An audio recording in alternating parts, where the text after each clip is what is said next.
Amish gardens are famous around the world because they grow healthy food using old, natural methods. They don't use chemicals, machines, or store-bought items. Instead, they use hand tools, compost, save seeds, and work closely with nature. Their way of gardening is simple, smart, and works well without outside help. In today's world, where people worry about food and the environment, Amish gardens teach us many useful things. In this video, we will discuss how they do it and what we can learn from them. Please subscribe to our channel for the latest Amish community lifestyle updates. The Amish strongly value heirloom seeds and plant varieties passed down through generations. Unlike hybrid or genetically modified seeds, heirlooms can reproduce reliably, offering the same traits year after year. Seed saving is critical. Up to 93% of seed varieties have disappeared due to industrial agriculture, and 4 companies now control 60% of proprietary seed sales, threatening biodiversity. Every season, Amish gardeners save seeds from their healthiest, most productive plants, storing them in cool, dry places. This saves money, reducing seed expenses by 50 to 80% and preserving regional varieties adapted to their climate. It also teaches patience and deep knowledge of plant life cycles. By growing what they save, Amish gardens stay self-sufficient and rooted in heritage.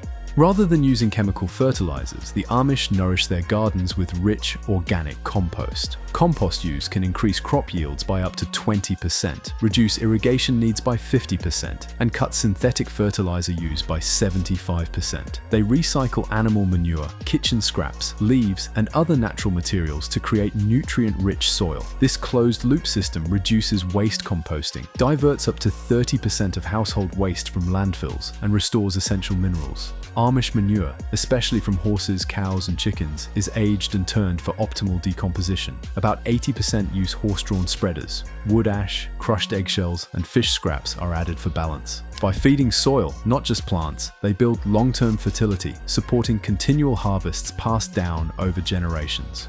Amish gardeners avoid gas-powered machinery and instead rely heavily on hand tools and animal power. Studies show Amish agriculture is a low-input system developed over 300 years, relying on horse farming and hand labor instead of tractors. While only about 6% of Amish use tractors and 20% use rototillers, most still favor horses or mules for field work. Hoes, rakes, and spades are used with skill, and draft animals pull plows and carts. Horses produce around 55 pounds of manure daily, enriching the soil.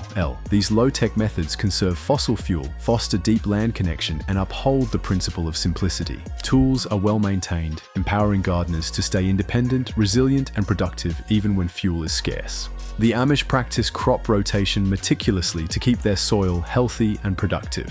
Scientific studies show rotation can boost yields by 10 to 25% and reduce soil-borne disease by 30 to 50% compared to monocropping. By alternating corn, beans, squash, and grains each season, they prevent nutrient depletion and pest cycles. Legumes naturally fix nitrogen, lowering synthetic fertilizer needs and improving fertility. Cover crops like clover and rye enrich soil organic matter by up to 15% increase and prevent erosion. This careful, knowledge-driven planning ensures soil stays alive and responsive. Amish gardeners treat soil as a living organism, making rotation a cornerstone of their self-sufficient regenerative systems.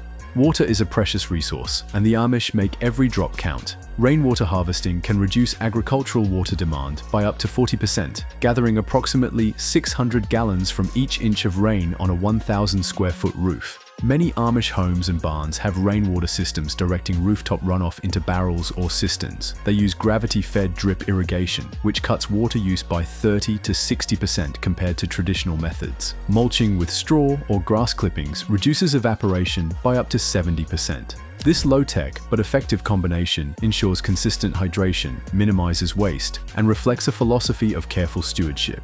Amish gardeners plan their watering around weather patterns, using restraint, foresight, and conservation practices. Amish gardening is closely tied to the seasons. Gardeners plan planting and harvest schedules using frost dates, moon phases, and soil temperature timing that can increase yields by 10 to 20%. They maximize every season, from early spring peas to fall squash. Excess harvest is preserved through root cellaring, drying, canning, and fermenting. Root cellars maintain 32 to 40 degrees Fahrenheit and 85 to 95% humidity, extending the storage life of vegetables and fruits for 3 to 8 months without electricity, reducing spoilage and food waste by up to 30%. Large underground cellars store potatoes, carrots, apples, and cabbage, ensuring year-round food availability. Amish families often prepare enough for a full year. This rhythm and preservation focus ensure food security beyond harvest time. Amish gardening thrives on strong community bonds and mutual support. Studies show Amish communities often have 75% higher social cohesion than typical rural areas. Families share seeds, labor, tools, and wisdom, helping each other during illness or large tasks like planting and harvesting. This cooperation preserves traditional techniques and lightens workloads significantly. Children learn gardening early, gaining practical skills, responsibility, and a strong work ethic. Elders pass down oral knowledge, maintaining cultural continuity and deep family ties. Seed swaps, garden visits, and church gatherings create informal but vital support networks. This communal spirit boosts gardening efficiency and strengthens social ties across generations. For the Amish, self-sufficiency is not isolation, but shared purpose, reflecting core values of humility, service, and mutual care. Nothing goes to waste in an Amish garden. Studies show that zero-waste gardening can reduce household waste by 30 to 50% and lower environmental impact significantly. Leftover food is composted or fed to animals, while tools are repaired and containers reused. Clothing is often turned into garden covers or seed bags. Water from washing vegetables is reused on plants, saving up to 20% of irrigation water. Old barn wood becomes raised beds, and broken furniture is repurposed into trellises. This culture of reuse minimizes external inputs and environmental harm. Amish gardeners turn trash into treasure through inventive, zero-waste practices that promote environmental and economic sustainability. Their frugality reflects respect for materials, nature, and future generations. At the heart of Amish gardening lies a spiritual foundation rooted in faith. Studies show that faith-based agricultural communities often experience higher well-being and resilience due to strong purpose and connection. Their faith teaches stewardship of the earth, humility, and simplicity. Gardening is not just a task, but a way to live in harmony with God's will and nature's rhythms. The Amish reject convenience in favor of intention, leading to careful choices about what and how they grow and how they share it. They view gardens as gifts requiring gratitude and care. This mindset fosters resilience and contentment, helping them thrive even in tough conditions. Their simple lifestyle focuses on essentials: food, family, community, and faith. The Amish approach to gardening offers lessons in sustainability, self-reliance, and harmony with nature. By relying on heirloom seeds, composting, manual tools, and community, they have created a system that thrives without modern inputs. Their knowledge of the land, spiritual connection to their work, and commitment to minimal waste make their gardens models of resilience. In a time when many seek alternatives to industrial agriculture, the Amish way provides a proven blueprint. We can learn from their practices, no matter where we live or how we grow food. If you like this video, please comment and subscribe to our channel.